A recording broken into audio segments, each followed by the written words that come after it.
Hi friend, आज मैं आपको बताने वाला हूँ बर्थ सर्टिफिकेट पे बहरीन का अटेस्टेशन मतलब बहरीन एम्बेसी का अटेस्टेशन प्रोसेस किस तरह से स्टेप बाय स्टेप होता है। देखो, आज ये मेरे पास एक बहरीन के लिए एक बर्थ सर्टिफिकेट है। ये बर्थ सर्टिफिकेट के बैक साइड पे बहरीन एम्बेसी का अटेस्टेशन किस तरह से हुआ है वो आज मैं आपको बताने वाला हूँ।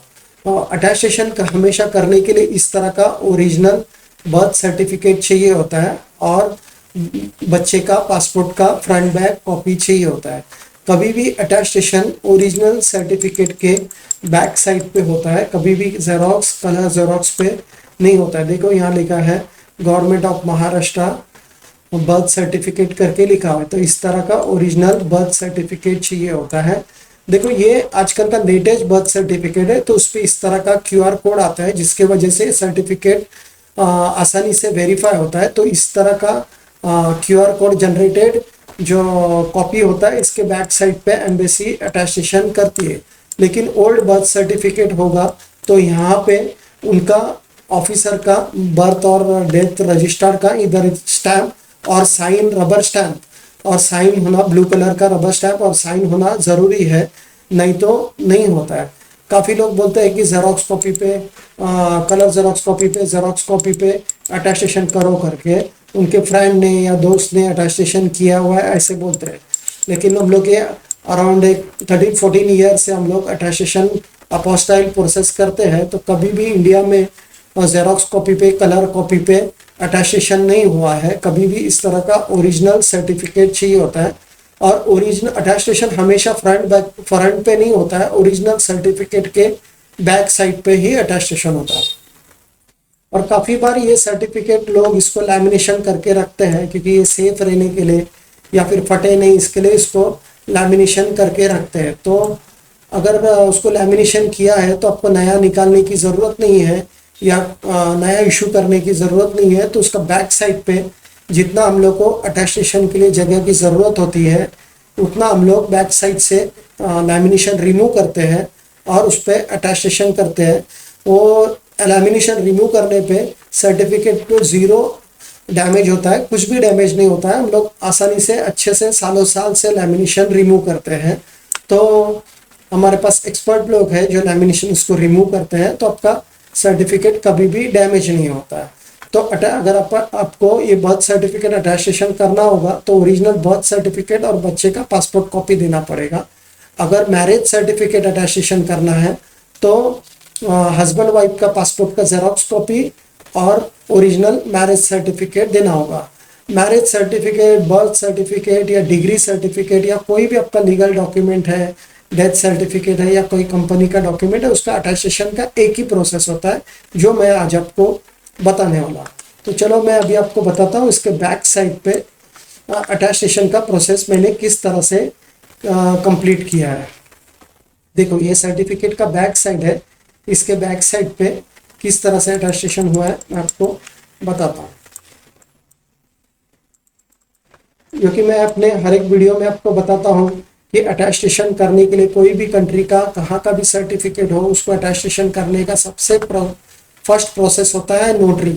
आप नोटरी कहीं से भी करा सकते हैं, आपका कोई भी स्टेट हो, मतलब आपका ये कहीं का भी सर्टिफिकेट हो, मतलब यूपी का, गुजरात का, राजस्थान का, बंगाल का, कहीं का भी सर्टिफिकेट हो, उसका अटेस्टेशन करने का सेम प्रोसेस होता है और उसका नोटरी का भी सेम प्रोसेस होता है। लेकिन स्टेट वाइज थोड़ा नोटरी में थोड़ा बहुत डिफरेंस आता है। तो काफ़ी लोग, जैसे मुंबई में देखो ये ब्लू कलर का ये नोटरी का स्टैंप है, देखो यहाँ लिखा है नोटरी और ये एडवोकेट का साइन है और ये डेट है, ये इस तरह का स्टिकर लगा है और ये रेड वाला, ये सब नोटरी स्टैंप है। काफ़ी जगह पे सिर्फ ये एडवोकेट का स्टैंप और साइन होता है, वो भी चलता है। और काफ़ी जगह पे ये रेड और ये होता है, कहीं कहीं ये टिकट लगता है। तो ये थोड़ा थोड़ा डिफरेंस होता है। बेसिकली अपने को नोटरी चाहिए होता है, तो आप कोई भी स्टेट से करो तो नोटरी होगा तो नोटरी जेन्युइन होता है। काफ़ी लोग बोलते हैं अरे मेरे इसमें ये है, आप मेरे दोस्त के डॉक्यूमेंट पे वो है, मेरा फर्स्ट डॉक्यूमेंट पे वो है, तो अपने कौन से स्टेट से नोटरी किया उस पर भी डिपेंड होता है। तो इसलिए थोड़ा बहुत फ़र्क होता है, तो उसमें कुछ डरने की ज़रूरत नहीं है, उससे कोई प्रॉब्लम नहीं होता है। फिर ये नोटरी होने के बाद में इसको हम लोग होम डिपार्टमेंट सबमिट करते हैं। देखो यहाँ ये महाराष्ट्र का डॉक्यूमेंट था, तो इसको हम लोग ने महाराष्ट्र का होम डिपार्टमेंट में हमको सबमिट करना पड़ता है। देखो यहाँ लिखा है home department government of Maharashtra, इसको काफी लोग मंत्रालय भी बोलते हैं, मंत्रालय मुंबई, काफी लोग इसको जीएडी भी बोलते हैं शॉर्ट फॉर्म में। ये होम डिपार्टमेंट होने के बाद में ऑफिस में सबमिट करने के बाद में इस तरह से ऑफिसर का स्टैंप लगता है और साइन होता है और डेट होता है और एक नंबर उस पर पंच किया जाता है।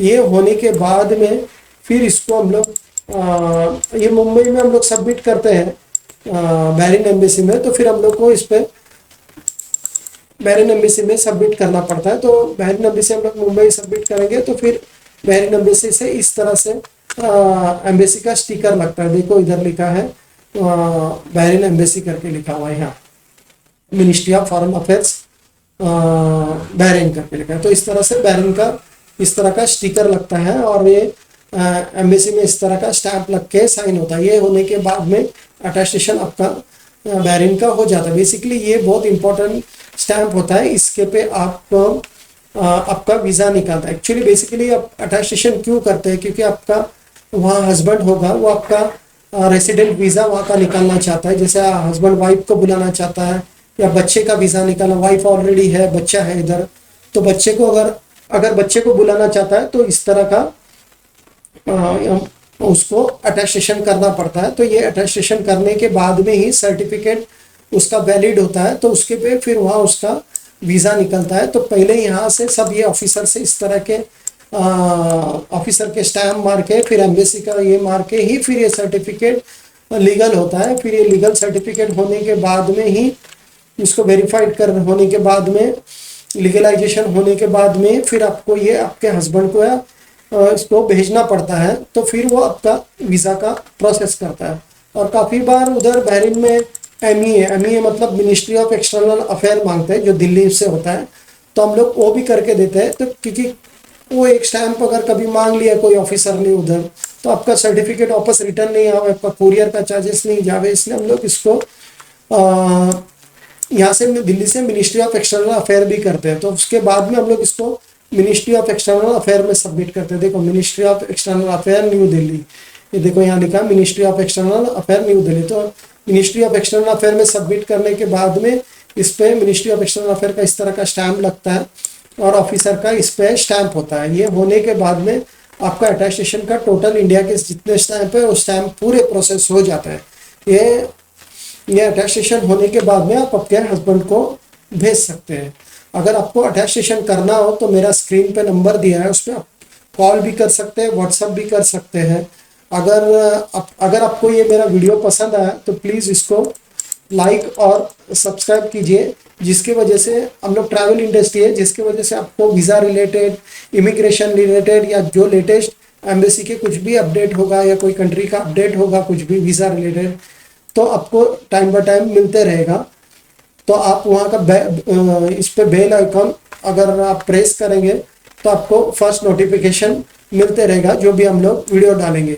अगर आपको और भी कंट्री के जैसा कुवैत, ओमान, बहरीन, सऊदी, कतार का अटेस्टेशन करना होगा तो उसके भी वीडियोस हमने डाले हुए हैं, तो आप देख सकते हैं, या आई बटन पे क्लिक करके भी देख सकते हैं, या लास्ट में आपको स्क्रीन पे वीडियो के लिंक मिल जाएंगे। Thank you.